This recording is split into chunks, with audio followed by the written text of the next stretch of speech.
Guys, aku pengen masyarakat Indonesia bisa maju semua. Dan demi keinginan ini, aku harus membahas hal yang agak pahit. Mohon maaf, minta izin ya. Kali ini aku membahas hal pahit yang mungkin kamu gak suka, yang mungkin menyinggung kalian. Tapi ini harus dibahas kalau kita memang mau, bukan negara Indonesia yang maju, masyarakat Indonesia maju. Oke? Apa itu kenyataannya? Atau topik pahitnya. Topik pahitnya adalah kenyataan bahwa mayoritas orang Indonesia bodoh, low IQ. Ini bukan opini, ini bukan apa menurut saya. Kamu Google aja average IQ orang Indonesia. Googlein aja. Angka yang muncul 78, kalau nggak salah 48. Angka terendah di seluruh Asia Tenggara. Angka paling rendah. Nah, kenapa bisa seperti begitu? Serius, ini real question. Bukan karena orang Indonesia malas, tapi harus melihat dari sisi yang lain. Harus dikontras sekarang. Kontras dengan apa? Kamu sekarang coba Google. Kan udah Google. Average IQ orang Indonesia, 78.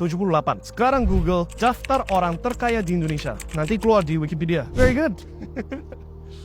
Nanti keluar daftar orang terkaya di Indonesia di Wikipedia. Kamu cek kategorinya apa saja. Mereka kaya dari sumber mana? Ada yang kaya dari natural resources. Ada yang kaya dari minyak, dari kelapa sawit. Ada yang kaya dari macam-macam. Hampir semua, gak semua, tapi lebih dari 50% kaya dari sumber alam. Betul gak? Right? Kaya dari sumber alam. Yang artinya, apa itu modalnya? Ambil barang dari sumber alam. Ya tinggal ambil. Ambil besi dari tanah. Ambil emas dari Freeport dari tanah. Ambil ikan dari laut. Ambil batu bara dari tanah. Gak ada inovasinya. You lihat ke daftar ke orang kaya-kaya di Amerika, semua inovasi sesuatu teknologi. Elon Musk, si SpaceX, Tesla, si Steve Jobs, iPhone. Semua ini teknologi, sesuatu hal yang you harus mikir, harus desain, harus ada proses yang kompleks, and then yes, you jadi kaya. Di Indonesia gak perlu kompleks, tinggal ambil dari tanah jual. Tapi hasil penjualannya masuk ke tangan hanya beberapa orang minoritas, bukan mayoritas, bukan ke masyarakat. Nah, gimana caranya bisa meneruskan itu? Pastikan orang Indonesia bodoh, betul gak? Contoh, bukan kemarin sih, beberapa tahun yang lalu. Aku ke daerah di Kalimantan, aku gak perlu sebutin persis kota yang mana. Dan aku lihat dari pesawat, tanahnya itu bolong semua. Kayak ada banyak pohon, terus bolong pasir. Di mana-mana, right? Terus di kotanya sendiri ada sungai besar. Dan di sungai besar ini 24 jam tanpa istirahat ada kapal gede-gede semua. Kayak kereta, tapi keretanya isinya kapal semua. Dan di setiap kapal tumpukan 3 gunung batu bara, right? Tumpukan 3 gunung batu bara non-stop 24 jam. Dan semua batu bara ini, semua hasil penjualan batu bara ini yang dijual kemana-mana, ke Cina, ke I don't know where exactly, tapi pastinya ke orang yang bukan Indonesia, larinya ke satu orang. Orang lokalnya tahu siapa itu orangnya. Rumahnya gede, kontrol semuanya, right? One person. How do they do that? Ya pastikan masyarakat bodoh. Sehingga gak pernah mikirin bahwa kekayaan dari tanah dan sumber alam Indonesia boleh diambil cuma beberapa orang saja. Kamu lihat ke negara seperti Qatar, lihat ke negara seperti Saudi Arabia, kekayaan minyak dari negara tersebut dibagi, ya seberapa adil subjektif. Tapi lihat Ferrari dan Lamborghini di pinggir jalan umum, betul gak? Orang Arab terkenal kaya-kaya semua, betul gak? Terus kenapa orang Indonesia gak rata-rata kaya semua? Ada 300 juta jiwa. Nah, ada argumen, karena saking banyak penduduknya gak bisa bagi segitu banyak. Tapi I tell you what, setidaknya pilihannya bukan cuma UMR, susah dapat tahu tempe setiap bulan. Harusnya lebih dari itu kan? Betul gak? Dan kalau kamu terima keadaan ini, gak berubah apapun, terima bahwa kamu harus struggling, harus susah-susah hanya untuk dapat hal receh.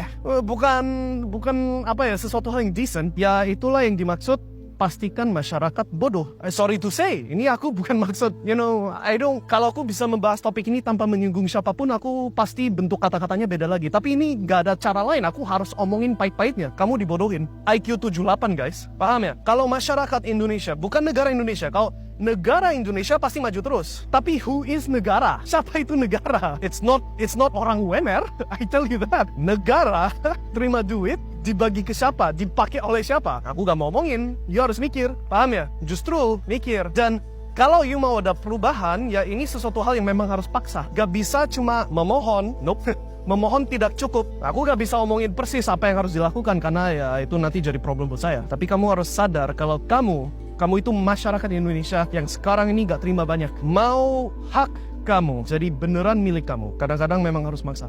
Paham ya? Nah, ngomong gitu. Kalau kamu gak maksa, kalau kamu terima apa adanya, biarkan hidup jalan sesuai apa yang ditakdirkan bagi saya, something like that, ya berarti sistem ini berhasil membuat masyarakat Indonesia IQ 78 dan begitu terus. sampai sumber alamnya udah habis. Contoh, Freeport emasnya lari ke siapa itu? You Google sendiri deh, aku gak mau ngomongin. Ketika emasnya udah hampir habis, oke, Indonesia silakan terima balik Freeport. Ketika batu baranya sudah habis, silakan bangun next Singapore-nya Kalimantan. Ketika ikannya udah, ya mungkin ikan masih terus-terusan deh. But you get the point. Ya, kalau kamu terima apa adanya, ya hidup kamu ya begitu aja. Apa yang harusnya jadi hak kamu di negara yang salah satu yang paling kaya secara sumber alam, paling banyak minyak, paling banyak batu bara, salah satu paling banyak seafood, makanan air laut, paling banyak kelapa sawit seluruh dunia. That's a lot of money. Where's your share? Oke, pikirkan, and kalau mau ada perubahan harus ada take action. Kalau enggak ya udah, life goes on. IQ 78.